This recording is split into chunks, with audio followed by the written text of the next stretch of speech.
A paz do Senhor Jesus seja aí sobre a sua vida. Vamos começar esse momento orando, amém? Coloque aí seus pedidos de oração, coloque aí no seu coração, ou se você quiser escrever, e vamos colocar tudo diante do Senhor.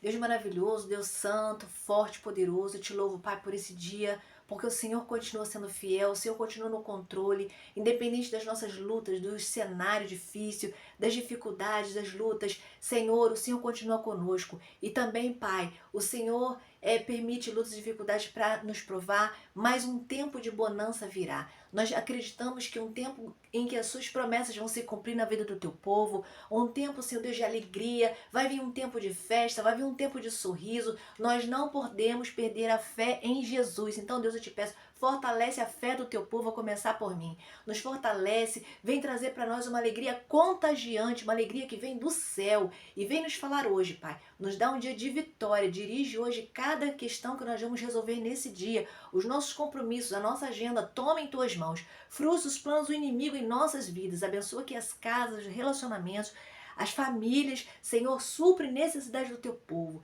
É assim que eu oro, Pai, em nome de Jesus. Amém. Glória a Deus. Eu tenho aqui um texto de Mateus 8, a partir do verso 8. Tenha uma fé impactante. Como é que está a sua fé? Muitas das vezes a nossa fé ela fica abalada, em outros momentos ela fica murchinha, sabe? Uma vela quando quer se apagar, tá acabando, tá na raspinha. Como é que está a sua fé? Olha, teve um homem aqui no livro de Mateus que ele nem conhecia Jesus, ele não era servo de Deus ainda. Mas esse homem ele já tinha ouvido falar, já sabia de Jesus, da fama de Jesus. E ele creu em Jesus. E ele foi buscar Jesus pedindo uma ajuda. Olha o que aconteceu. A partir do verso 5. Entrando Jesus em Cafarnaum, dirigiu-se a ele um centurião pedindo-lhe ajuda e disse: Senhor, meu servo está em casa, paralítico, em terrível sofrimento. Jesus lhe disse: Eu irei curá-lo. Respondeu o centurião: Senhor, não mereço receber-te debaixo do meu teto, mas dize apenas uma palavra e o meu servo será curado. Pois eu também sou homem sujeito à autoridade e soldado sob o meu comando. Digo a um vá, e ele vai, e a outro vem, e ele vem. Diga a meu servo, faça isso, e ele faz. Ao ouvir isso, Jesus admirou-se e disse aos que o seguiam: Digo-lhe a verdade, não encontrei em Israel ninguém com tamanha fé. Eu lhes digo que muitos virão do Oriente e do Ocidente e se sentarão à mesa com Abraão, Isaque e Jacó no reino dos céus. Mas os súditos dos reinos serão lançados para fora, nas trevas, onde haverá choro e ranger de dentes. Então Jesus disse ao centurião: Vá, como você creu, assim lhe acontecerá. Na mesma hora, o seu servo foi curado. Olha, um centurião, um homem importante, um homem que tinha soldados a seu comando, ele tinha um servo.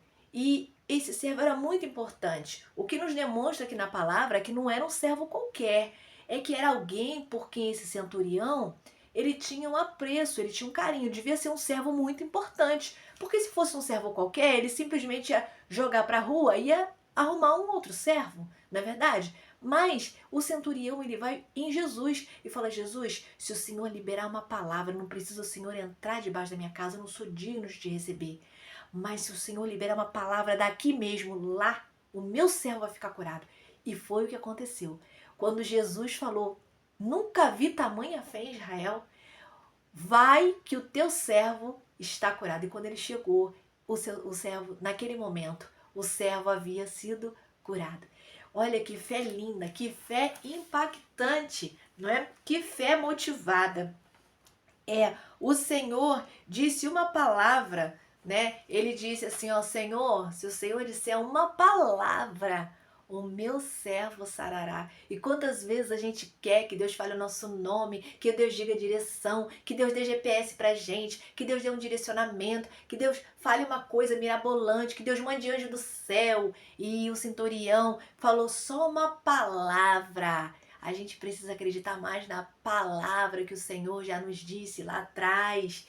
e crer pela vida toda. Deus falou com Abraão e parece ter demorado, mas cumpriu a promessa. Qual foi a promessa que o Senhor te fez? O que que o Senhor tem dito para você nesse tempo? Nós precisamos acreditar na palavra que o Senhor nos disse, as promessas que o Senhor nos fez. Nós precisamos acreditar. Deus, ele se agrada quando a gente tem fé nele, né? Quem pede, recebe, e quem busca, encontre. Busque a Deus com mais perseverança.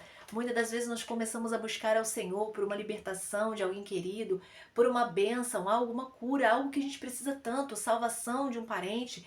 E aí a gente começa a ver a coisa piorando e a gente pensa que Deus não tem plano, não tem promessa para a vida daquela pessoa. O que Deus quer é que a gente busque o Senhor com perseverança, com fé, que a gente busque a Deus e que a gente aguarde pacientemente no tempo dele de agir. Na vida desse centurião foi rápido. Jesus liberou a palavra rápido, naquele mesmo momento. Aquele servo precisava ser curado naquele momento, senão possivelmente ele morreria. Jesus, ele sabe a hora certa de chegar na sua vida. O que a gente precisa fazer, eu e você, é buscar ao Senhor com intensidade, com perseverança.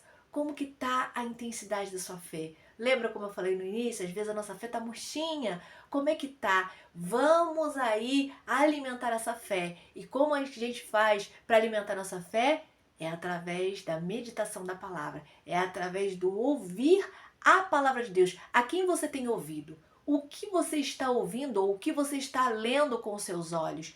Sabe, eu ouvi esses dias que o inimigo das nossas almas, ele gosta de um ouvido e alguém para falar coisas que não edificam. Então, um ouvido que se presta para ouvir ou até mesmo ler e ver coisas que não edificam, isso vai minar a fé de qualquer um. Então, cuide da sua fé, proteja a sua fé, cuide dela, cultive sua fé para que ela aumente e cuide também do seu coração e da sua mente para que você venha ter uma fé impactante. Busque a Deus com mais perseverança. Cuidado com as distrações, os tropeços, não é? Muita coisa vem tentando nos distrair nesse tempo. A gente quer sair ouvindo música, e a gente quer sair com fone no ouvido, ouvindo várias coisas, sendo que tantas batalhas, tantas coisas terríveis estão nos cercando. Nós não podemos sair por aí num mundo que está repleto de batalha espiritual e cego espiritualmente. Nós precisamos pedir a Deus que o Senhor Deus venha abrir a nossa visão, mas não é para a gente ver e ficar desesperado, não. É para a gente ver e buscar a Deus, em Deus, sabedoria de como agir e de como ter livramento para nós, para nossa casa, nossa família e aqueles que nos rodeiam. Então, cuidado com as distrações, cuidado com os tropeços. O centurião não tinha na vida dele distrações, era um homem que estava atento. Ele não permitiu que nada o fizesse tropeçar, ele foi direto em Jesus, aquele que podia abençoar a vida dele. Busque a Deus com diligência, porque Deus é fiel para responder. Sabe o que é buscar o Senhor com diligência? É você manter aquele ritmo de oração. Eu vou orar hoje, eu estou cansado, eu vou orar. Eu vou orar hoje, eu estou triste, eu vou orar. Eu estou alegre, eu vou orar. Sabe? Tô decepcionado, eu vou orar. Eu vou continuar orando, sabe por quê? É a quem que você ora, é para Deus. E é de quem que vêm as tuas bênçãos? Também é do Senhor. Então não permita que as distrações, que os tropeços da vida, que as decepções da vida venham te afastar de uma vida de oração, venham prejudicar e minar a tua fé. Guarda essa palavra no seu coração, não só com você. Compartilha. Vai lá no canal, nos ajude com like para fazer o canal crescer, para que o YouTube indique para pessoas que eu não conheço. Seja você uma bênção. E você que ainda não recebeu Jesus, está esperando o quê? O Senhor te espera com braços abertos para te receber. Renda-se hoje a Cristo, receba Jesus como seu único e suficiente Salvador. Ele vai estar anotando o seu nome no livro da vida. Procura uma igreja mais próxima da sua casa para você congregar. Seja grandemente abençoado pelo Senhor. Fica na paz. Um abraço.